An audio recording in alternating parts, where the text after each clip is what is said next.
Dapat nasa eskwela at nag-aaral. Ang mga bata ngayon, paslit pa lang, bugaw na raw.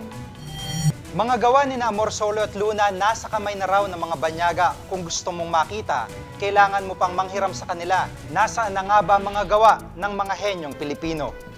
Personal naming inalam, sinaliksik ang bawat anggulo. Bawat detalye kinumpleto. Ang lahat ng yan ay nakatala sa Reporter's Notebook.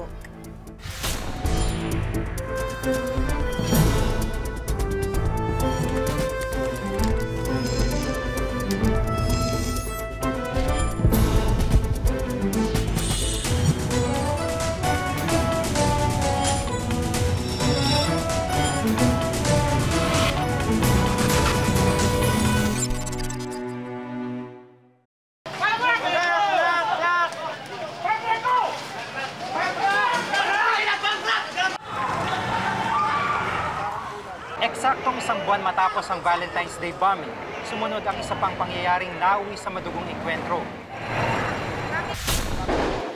Pasado alas 6:30 ng umaga kahapon, nagtangkang tumakas ang ilang presong Abu Sayyaf sa Camp Bagong Diwa. Inagawan nila ng baril ang ilang jail guard. Ang resulta, 5 patay, 3 jail guards ang nasawi samantalang 2 sa inmate na Abu Sayyaf ang nalagas. Mahigit 4 na ran ang kabuang bilang ng preso sa Camp Bagong Diwa. Mahigit 100 dito, mga miyembro ng Abu Sayyaf. Sa dami nila, nagkaroon ng mga ito ng pagkakataon na magdemand sa mga otoridad. Hiningi nila ang kanilang seguridad, pangalawa ang igalang ang kanilang human rights, ang mabilis na pagdinig sa kanilang mga kaso, pakikinig sa kanilang mga hinaing at pagpapa-interview sa media. Ilang deadline ang itinakda ng mga pulis sa mga bandido para sila sumuko. Pero laging nagkakaroon ng bagong palugit. Hindi nagpatinag ang mga bandido. Bandang alas 7 ng gabi, humirit pa ang mga ito at humingi ng pagkain. Magpapapreskon lang daw sila pagkatapos kumain. Pinagbigyan sila ng mga otoridad. Pero na mabusog na, biglang kumambyo ang isip ng mga rebelde. Hindi na raw sila haharap sa media. We have directed the ground commander to make the announcement that we are giving them 15 minutes to surrender with their firearms, or we will take the option of arresting the perpetrators of the crime yesterday morning. Dakong alas 8:30 kaninang umaga, nagbigay na ng ultimatum ang DILG. 15 minuto ang ibinigay nila sa Abu Sayyaf para sumuko. Kung hindi, susugod na mga pulis. Pero ang sagot ng mga bandido, hindi sila susuko, patay kung patay. Alas 9 ng umaga.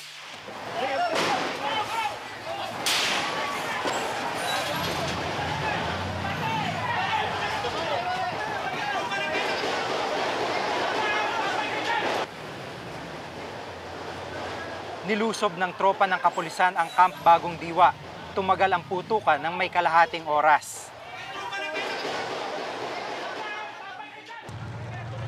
Bandang alas 10:30 ng umaga, natapos ang enkwentro. 22 miyembro ng Abu Sayyaf ang kumpirmado nasawi. Sir, kumusta po yung lakad niyo? Okay. Cleared na ho ba? Okay naman. Doon pa kikirig pa ng mga Ano kabilang ang sinasabing mga leader nilang sina Commander Robot, Kosovo, Global at Kalando. Tila diniligan ng dugo ang lugar matapos ang insidente. Idineklara ng mga otoridad na matagumpay ang operasyon.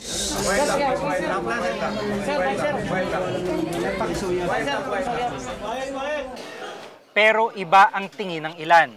Hinayaan pa na magkaroon ng negosasyon kuno, doon din naman hahantong. Kung inassault na nung una pa man lang, speculative, baka hindi masyadong maraming namatay. Pag inatake mo yan, at maraming namatay, sasabihin sa'yo, ba't hindi ka nag-negotiate? Ha? Pag nag-negotiate ka naman, sasabihin sa'yo, bakit ka nag-negotiate?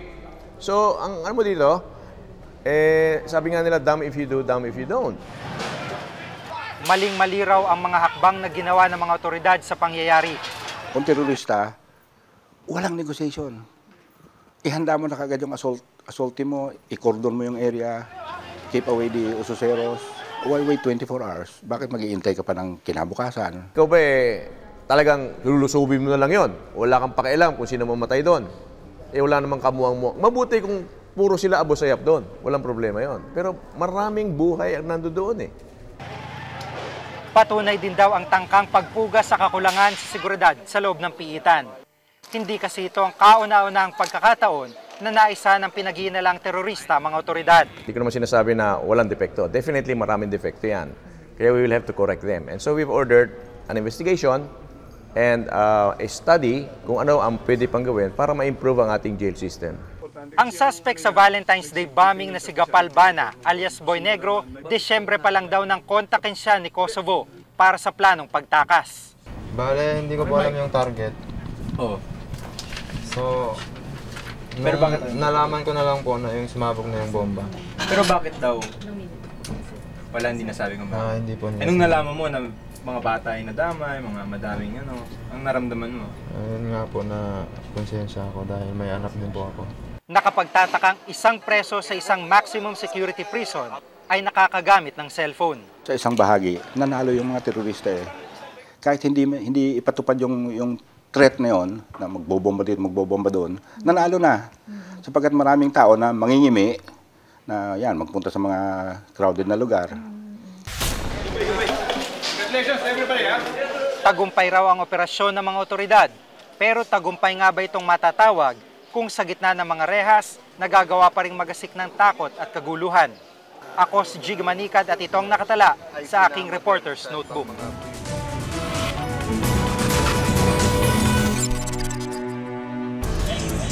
Bukod sa kahirapan, may iba pang dahilan kung bakit pinipili na lang nilang mambugaw. Dahil pag bugaw, malaki na yung kinikita, hindi ka pa magkakasakit. Hindi ka pa inano ng mga tao. Hindi ka nakikipagtali. Pagpaslit daw, inosente. Pero sa hirap ng buhay, tila ilan sa kanila, maagang namumulat sa kamunduhan. Pabata na nga ng pabata ang nabibiktima ng prostitusyon. Pero ngayon, pati pambubugaw, ginagawa na ring hanap buhay ng mga menor de edad. Dahil na rin sa kahirapan.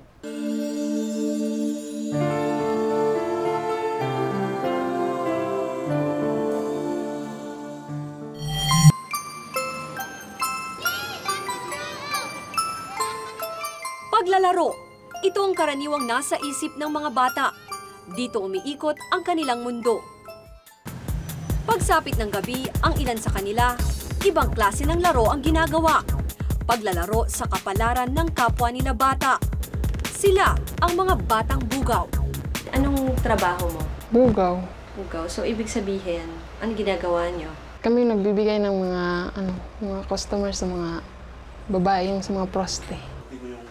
Si Irene, hindi niya tunay na pangalan, 14 na taong gulang. Mula sa pagiging child prostitute, ngayon isa na siyang child pimp o batang bugaw. Noong una, kaso nagkasakit ako eh. Kaya yun, minto na lang kasi naisip ko eh. Mas malaki pa yung kinikita ng bugaw, tapos hindi pa nagkakasakit. Kaano hatian nyo? 300 yung sa babae, sa amin, 200.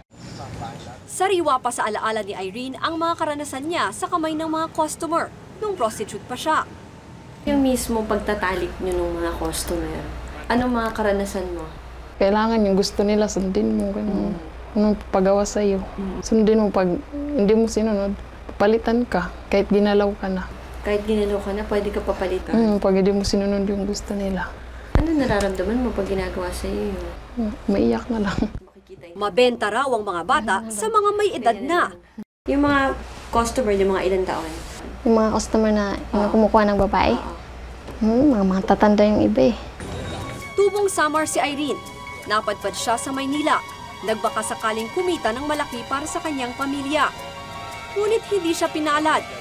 Nasadlak siya sa pagbibenta ng sarili at pambubugaw ng iba. Ang mahalaga daw ay may pera siyang naipadadala sa pamilya niya. Naipagawa na nga daw niya ang bahay nila sa probinsya dahil dito. Pag tinatanong ako ng mga magulang ko nga, ba't saan ako galing sa pera? Sabi ko, may kabit. Sabi mo, kabit ka? Oo, ganun na lang. Ganun na lang? Piniperahan ko lang yung lalaki, yung matanda. Ganun. Hindi mo sinasabi? Bakit di mo sinasabi? Nakakahiya.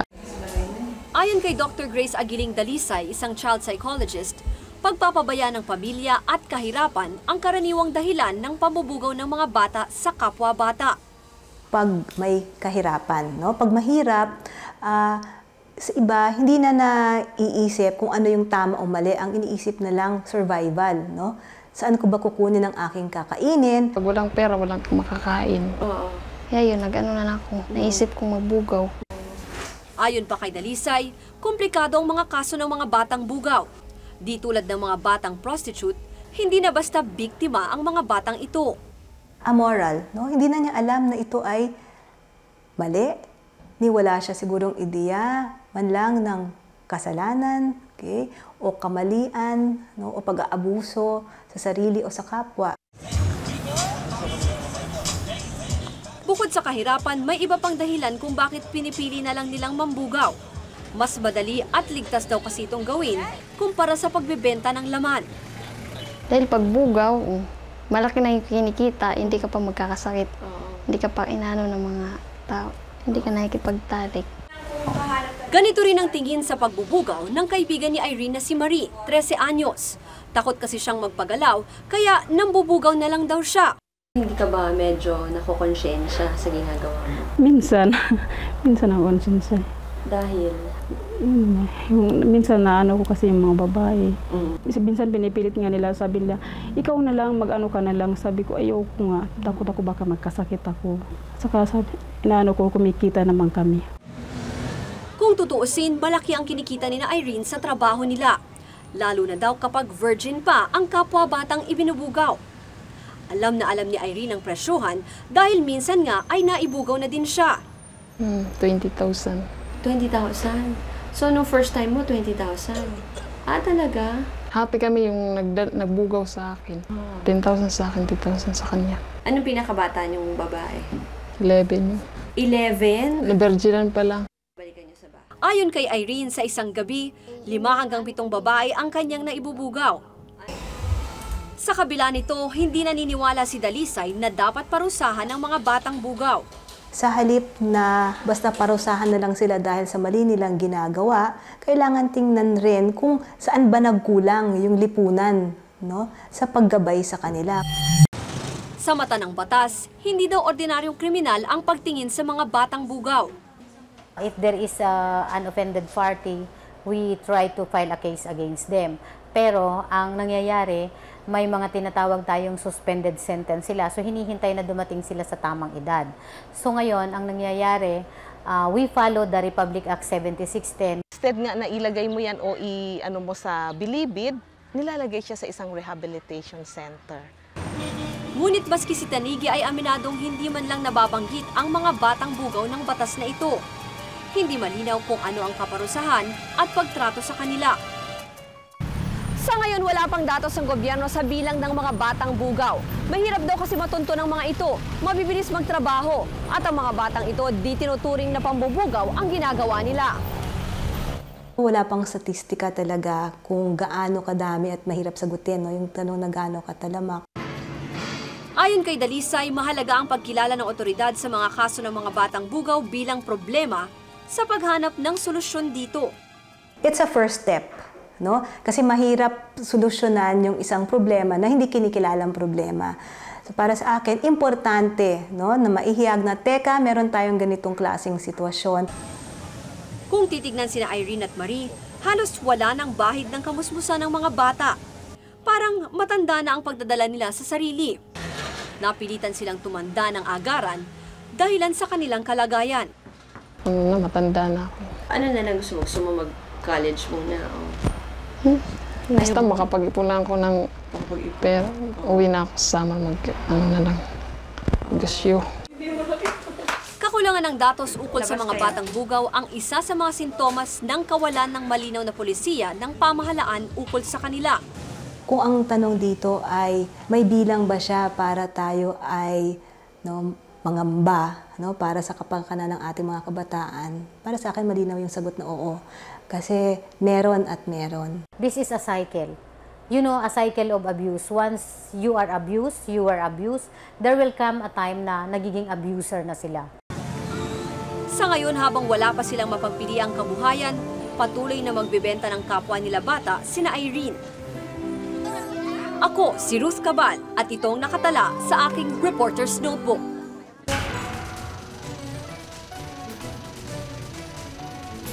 hindi naman linobroka daw yan, eh bakit naman ipipreserve?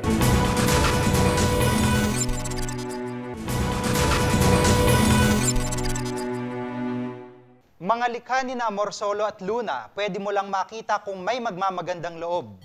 Hindi na kasi atin ang Pinoy na obra maestra. Marami ang nabili na ng ibang lahi. At ang ilan namang obrang natira sa bansa, tila napapabayaan na.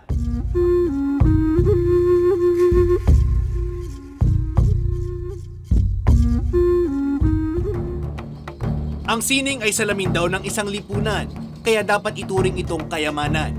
Pero dito sa ating bansa, nakalulungkot ang ilan sa mga ito, malapit ng maabo. Ito ang Parish of the Holy Sacrifice ng UP Diliman na kumpleto noong 1955 sa tulong ng mga national artists na nag-alay ng kani-kanilang mga talento. At matapos ang kalahating siglo, kamusta na nga ba ang kanilang mga inialay na obra maestra? 4 na national artists ang nagtulungan para mabuo ang kapilang ito sa University of the Philippines noong 1955. Pero matapos ang 50 taon, tila uugod-ugod na rin ang kondisyon ng mga artwork dito. Ang mga painting na ito, nagawa ng sikat na pintor na si Vicente Manansala, aabot na ngayon sa halagang 28 milyong piso. Pero kupas na ang mga ito, bitak-bitak at natutuklap na rin ang ilan. Kasi sana ito malagyan ng salamin, ano? Oo. Fili glass out. No? Pero what's wrong kung lalagyan ko ng maybe 1-2 inches away. 1985 nang huli itong ipaayos. Wala raw pondo kaya hindi ito mapagawa ulit. Tanging ang mga bakal na ito ang nagsisilbing proteksyon sa mga painting. Nung bagong gawa ito, walang railing. Ang mga tao hanggang dyan, nasisira na ano. Pero ang pinakamatinding kalaban ng mga obrang ito ay ang tubig ulan. Pumapasok ang ulan. Hindi yan masama. Ang masama, yung from the top. May tubig po na pumapasok. Oo, dito pumapasok. Ayan. Malayo ang kondisyon ng mga obra sa UP sa ilang pribadong institusyon. Ang Ayala Museum, mahigit 30 painting mula sa sikat na mga pintor ang nakadisplay rito. Kasama ang kina Juan Luna at Fernando Amorsolo. Ang kaso, hinihiram lang pala ito ng museo sa bansang Singapore. Ipinagbili na kasi ito ng mga kamag-anak ng mga naturang pintor. Kami, ang museum, ang Ayala Museum, ay nanghiram sa National Heritage Board of Singapore para maiuwi muli ang mga likhang sining na ito at makitang muli dito sa atin sa Pilipinas. Subalit, ito'y muling isasauli makalipas ang 9 na buwan na ito'y ma-exhibit dito sa Pilipinas. Nakatutuwang isipin ang obra ng ating mga henyo, kinikilala pati ng mga dayuhan, napapangalagaan. Samantalang ang bansang pinagmulan ng mga obra, tila nilimot ang mga ganitong kayamanan. Dahil hiram lang, lubos ang pag-iingat ng museo sa mga painting. Lights are measured, temperature is measured, relative humidity is measured here inside. Hindi lang ang mga painting ang nagkakaroon ng problema. Maging ang larangan ng pelikula, dumaranas din ng krisis.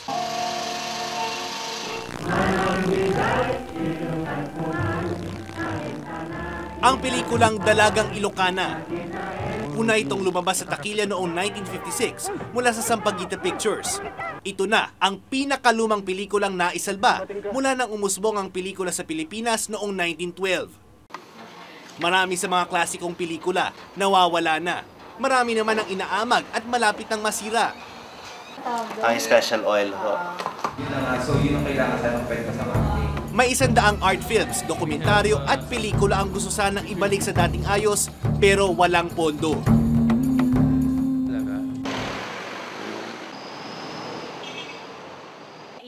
Si Nick Diocampo ng Mowel Fund Film Institute, isang pribadong samahan ng mga taga-pelikula ang namamahala rito. Ayoko nang isipin pa nga na matutulungan pa ako ng gobyerno o dili kaya may isang mirakulo na pwedeng mangyari para may katuparan ko ang pagsasaliksik at ang pagsusulat ng kasaysayan ng pelikulang Pilipino. Ako na mismo ang naghahanap ng pamamaraan. Kasama na dyan ang pagkuha ng mga fellowships, lahat ng mga research grants, lahat ng mga scholarships. Aabot daw sa 2 hanggang 600,000 piso ang pagpanumbalik sa dating anyo ng mga lumang pelikula. Kakain din ito ng matagal na panahon. Tulad na lang ng Visayan film na badli sa kinabuhi ni Matt Ranillo at Gloria Sevilla, 5 taon itong inayos. Pero tinatanong lang, hindi naman Lino Brocka daw yan, bakit naman ipipreserve? No? So, it took me a long time to convince them hanggang sa, nang finally nabigyan pansin yun, pinadala na sa Australia, tunaw na yung soundtrack at saka nagkabutas-butas na yung pelikula. Malinaw sa 1987 Constitution, obligasyon ng pamahalaang panatilihing nasa maayos na kondisyon ang ating mga artistiko at historikong sining. Tumutulong naman daw sa preserbasyon ng pelikula ang National Commission for Culture and the Arts o NCCA, ang ahensya ng gobyerno na nakatoka sa artwork. Sa 50 pelikula raw, 14 ang naibalik na sa dating kondisyon.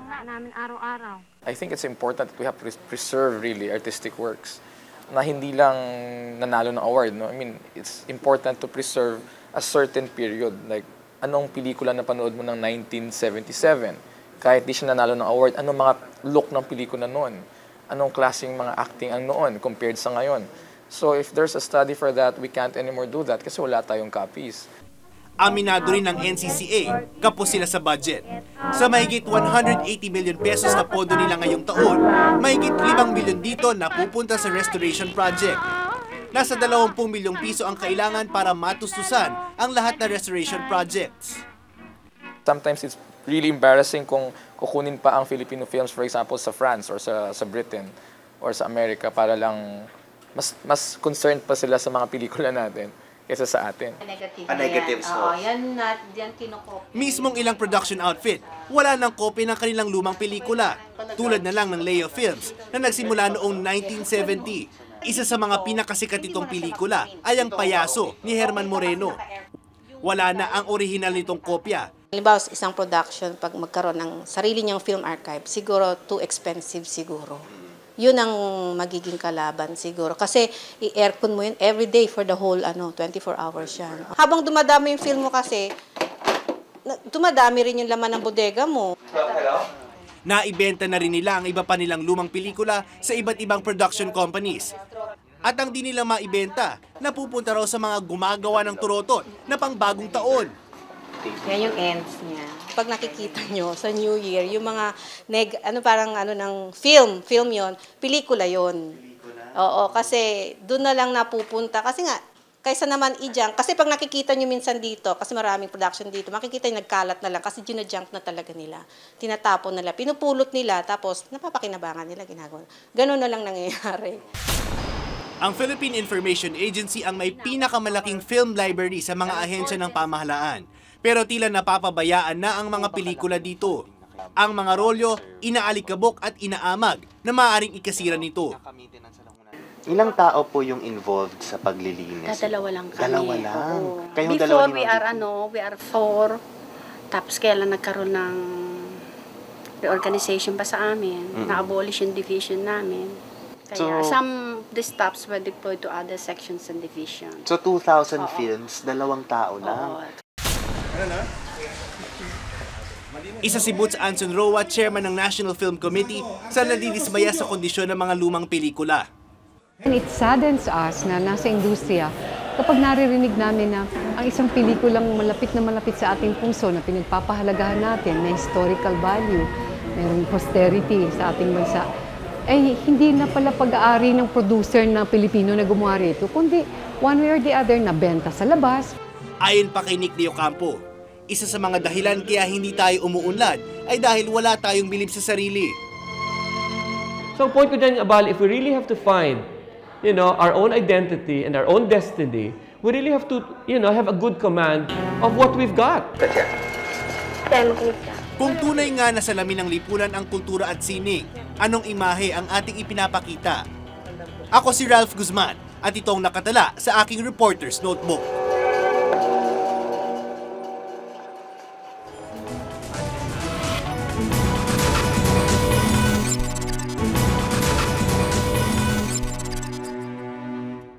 Kung may nais kayong ipasiyasat na isyo balita, maaari kayong tumawag sa aming numero 928-4239. Maaari rin po kayong mag-email sa reportersnotebook@gmanetwork.com at para sa karagdagang impormasyon, mag-log on lamang po sa www.igma.tv. Para sa malalimang pagtingin sa mga isyu at balita, samahan nyo kaming muli sa susunod na Martes. Ako si Jig Manikan. Ako si Maki Pulido at ito ang Reporters Notebook.